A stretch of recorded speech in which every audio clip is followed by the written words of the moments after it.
மிக்கோவின் சந்தோஷமான சாகசம். வாங்க குழந்தைகளா, மிக்கோவோட கதை கேட்கலாமா? அடர்ந்த காட்டுல குட்டி குரங்கு மிக்கோ இருந்தான். அவனுக்கு ஒரு ஆசை.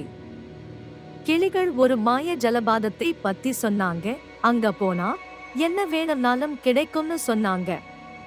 மிக்கோ சந்தோஷத்துல துள்ளி குதிச்சான். பழங்களும் அதிர்ஷ்ட கல்லையும் எடுத்துக்கிட்டு மிக்கோ பயணத்தை தொடங்கினான். வழில லிலோவும் நண்பனா கிடைச்சான். புலிய ஏமாத்தி தப்பிச்சான். கடைசியா ஜலபாதத்தை கண்டுபிடிச்சான்.